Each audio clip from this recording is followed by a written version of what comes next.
Assalamualaikum warahmatullahi wabarakatuh. Baiklah adik-adik, kita hari ini akan belajar tentang peluang. Peluang adalah kemungkinan yang terjadi dalam suatu kejadian. Nah, misal dalam kehidupan sehari-hari kita ingin keluar bermain. Nah, kita melihat cuaca, ramalan cuaca dalam handphone kita yaitu mengatakan 80% hari akan hujan. Maka yang dikatakan kemungkinan tadi yaitu 80% kemungkinan hari ini akan hujan. Nah, itu contoh dalam kehidupan sehari-hari. Peluang memiliki 4 bagian untuk dicari, yaitu yang pertama, titik sampel adalah anggota yang ada dalam ruang sampel. 2. Ruang sampel atau dinotasikan dengan S besar adalah himpunan semua kemungkinan. 3. Banyaknya ruang sampel atau dinotasikan dengan NS adalah jumlah ruang sampel. 4.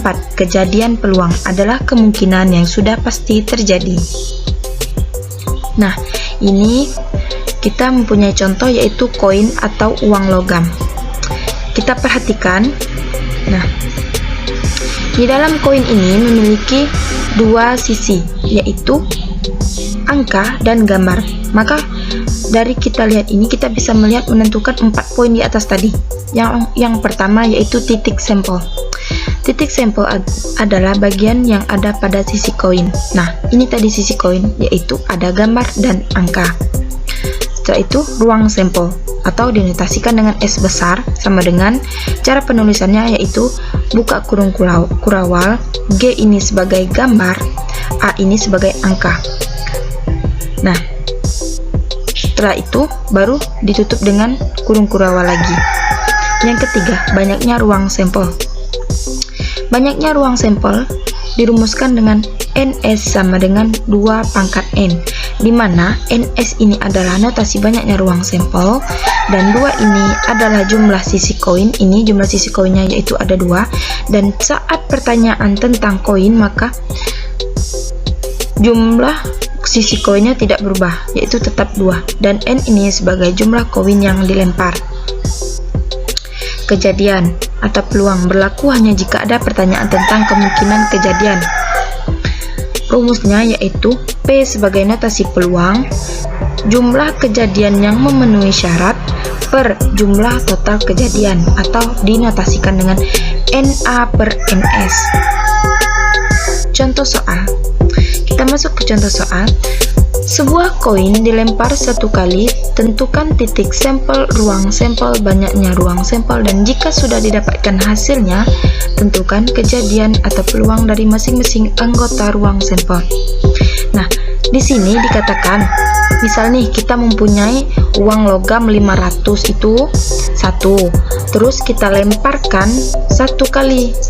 Nah, kita bisa menentukan titik sampelnya yaitu saat pelemparan koin itu ada 2 kemungkinan, yaitu ataukah gambar ataukah angka yang keluar. Nah, jadi kita bisa menentukan titik sampelnya yaitu gambar dan angka. Ruang sampelnya yaitu tadi S besar sama dengan buka kurung kurawal, gambar, angka, tutup kurung kurawal. 3. Banyaknya ruang sampel. Nah, ini baru NS sama dengan 2 yaitu jumlah sisi koin. Nah, sisi koin tadi ada gambar dan angka, maka kita terus ini 2, dan 1 ini yaitu jumlah koin yang dilempar.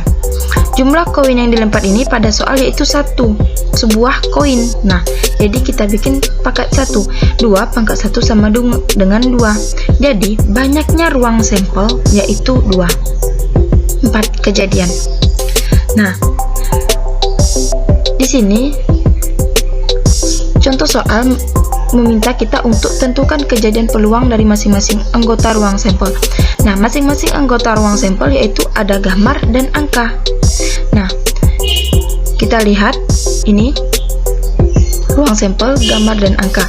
Maka yang pertama kita cari yaitu kemungkinan gambar untuk muncul. Nah, kita masukkan rumus peluang NA per NS. NA tadi ialah jumlah kejadian yang memenuhi syarat.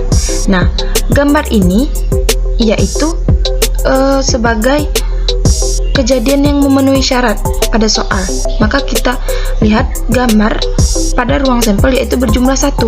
Maka kita tulis 1 per NS nya yaitu jumlah ruang sampel, banyaknya ruang sampel yaitu ada 2 tadi, maka kita bikin 1 per 2 atau dibagi menjadi 0,5 dan dipresentasikan menjadi 50%. Begitu juga pada angka, sama seperti gambar tadi yaitu 50% kemungkinan. Jadi peluang setiap anggota ruang sampel masing-masing untuk muncul yaitu 50%. Nah, sampai di sini paham adik-adik? Baik, kita lanjut ke contoh soal berikut. Nah, di atas tadi adalah contoh soal tentang mencari 4 masalah dalam ruang sampel. Sekarang kita akan mencari kemungkinan-kemungkinan yang terjadi pada satu koin dan jumlah pelemparannya. Nah, di sini dikatakan satu koin dan jumlah pelemparannya. Jadi kita lihat soalnya, jika sebuah koin dilempar 2 kali, ini 2 kali atau lebih, tentukan kemungkinan yang akan terjadi. Nah, dikatakan sebuah koin, kita memiliki satu koin.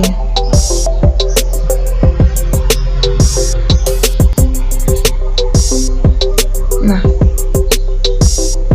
dan dilempar sebanyak 2 kali atau lebih, oke. Nah, kita lihat untuk mencari jumlah kemungkinannya, maka kita harus mengalihkan jumlah sisi koin. Jumlah sisi koin tadi yaitu tidak bisa berubah, maka jumlah sisi koin 2 dikali jumlah lemparan atau N. Nah, kita lihat jika dia mempunyai satu koin dan mempunyai lemparan hanya 1 kali, maka 1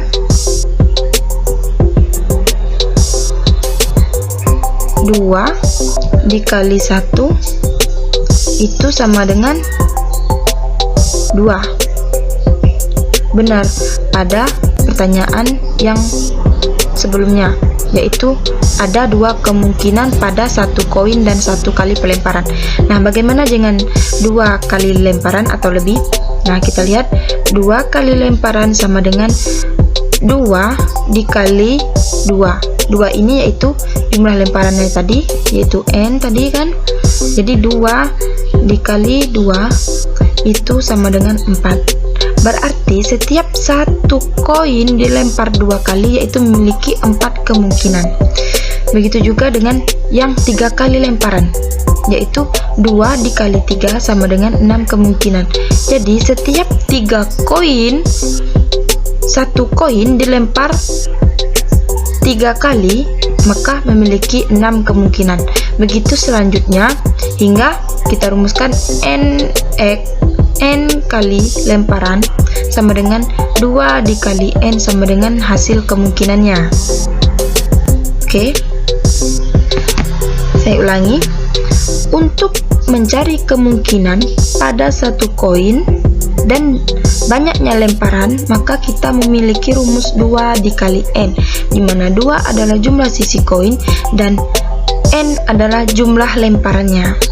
Oke, sampai di sini paham? Kita lanjut berikutnya. Nah, di sini kita memiliki contoh lain yaitu dadu. Dadu ini berbentuk kubus.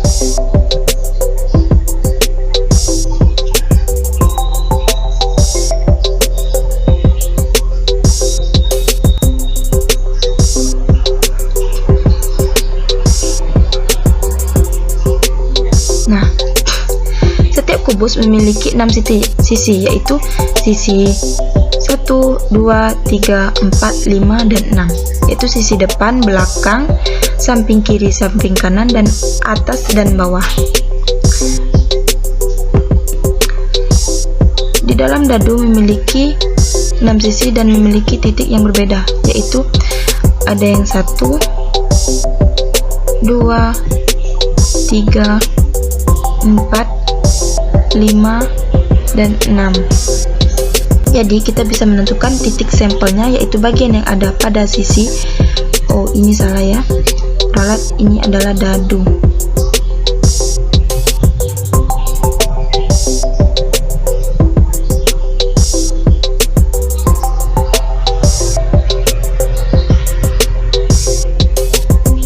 Nah, pada sisi dadu yaitu ada 1, 2, 3, 4, 5, 6. Nah, ruang sampelnya tadi yaitu dilambangkan dengan S, dan cara penulisannya yaitu dengan kurung kurawal dengan 1, 2, 3, 4, 5, 6. Jangan lupa ditulis dengan menggunakan koma. 3. Banyaknya ruang sampel atau dinotasikan dengan NS sama dengan 6. Ini 6 pangkat N.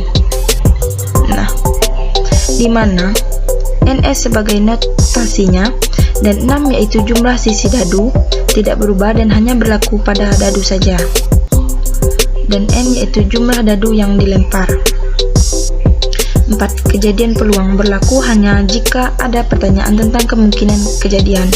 Sama seperti koin tadi, yaitu rumusnya P sebagai lambang peluang, jumlah kejadian yang memenuhi syarat per jumlah total kejadian, atau dinotasikan dengan NA per NS. Baik, kita masuk ke contoh soal. Dilemparkan sebuah dadu, tentukan titik sampel, ruang sampel, dan banyaknya ruang sampel. Setelah ditemukan hasilnya, carilah kejadian peluang setiap anggota ruang sampel. Nah, di soal dikatakan sebuah dadu dilemparkan hanya 1 kali. Nah, jika tidak ada pertanyaan tentang dilemparkan 2 kali atau lebih, maka syaratnya, sebuah dadu yaitu dilemparkan hanya 1 kali. Ini kita bisa menentukan titik sampelnya sama dengan di contoh catatan tadi, yaitu memiliki 6 titik sampel, 1, 2, 3, 4, 5, 6, dan ruang sampelnya yaitu dilambangkan seperti ini dan menggunakan kurung kurawal.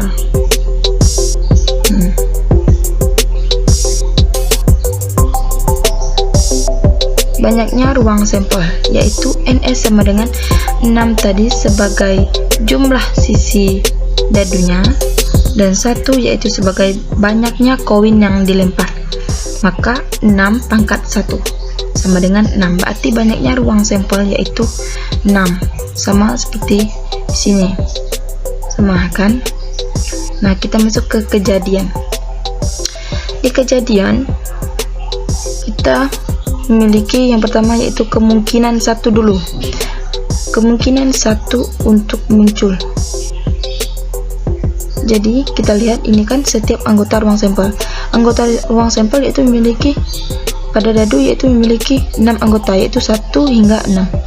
Kita lihat dulu kemungkinan 1 untuk muncul. Maka kita masukkan rumus tadi, P sama dengan NA per NS, di mana NA yaitu kemungkinan yang keluar yaitu tadi 1 memenuhi syarat tadi 1 dalam soal, maka kita tulis 1, dan per NS yaitu jumlah ruang sampel yaitu ada 6, maka 1 per 6, maka kemungkinan 1 untuk muncul yaitu 1 per 6. Nah, nomor 2 kita lihat lagi kemungkinan 2 untuk muncul. Nah, 2 kan di dalam soal atau di dalam ruang sampel yaitu berjumlah hanya 1, maka kita tulis 1 per 6. Jadi kemungkinan 1 dan 2 yaitu sama-sama 1 per 6. Nah, jika 2 ini sudah terbukti bahwa sama, maka untuk anggota lainnya yaitu 3, 4, 5, 6 masing-masing berjumlah 1 dalam ruang sampel, maka kemungkinannya sama saja yaitu 1 per 6. Nah, di atas dia adalah soal tentang meri 4 poin dalam peluang. Sekarang kita akan mencari kemungkinan-kemungkinan yang terjadi pada 1 dadu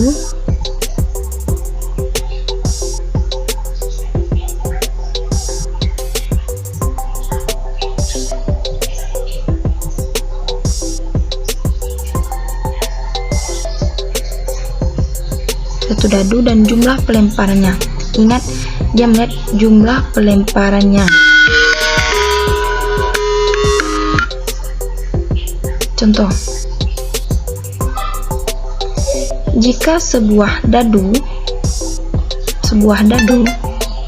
dilempar 2 kali atau lebih, nah ini dilempar 2 kali atau lebih, maka tentukan kemungkinan yang akan terjadi. Nah, di sini di soal meminta bahwa 2 kali lemparan atau lebih, berarti 2 kali, 3 kali, 4 kali dan seterusnya. Maka kita dapat mencarinya itu dengan rumus jumlah sisi dadu. Sisi dadu ini tidak bisa berubah, yaitu 6 dikali jumlah lemparan atau dinotasikan dengan N. Sama saja dengan koin tadi, yaitu 2 kali lemparan, yaitu sama dengan jumlah dadunya 6 dikali jumlah lemparan. Ini 2 lemparan, berarti 6 dikali 2 sama dengan 12. Berarti satu dadu dilempar 1 kali, 2 kali lemparan, maka kemungkinan yang muncul yaitu 12 kemungkinan. Dan begitu juga seterusnya hingga dirumuskan NX lemparan sama dengan 6 dikali N sama dengan N sebagai jumlah kemungkinan. Oke, baik, itulah yang dapat kakak sampaikan. Semoga kalian mengerti apa yang dijelaskan. Wallahu a'lam bishawab. Terima kasih sudah menonton. Saya Iri. Wassalamualaikum warahmatullahi wabarakatuh.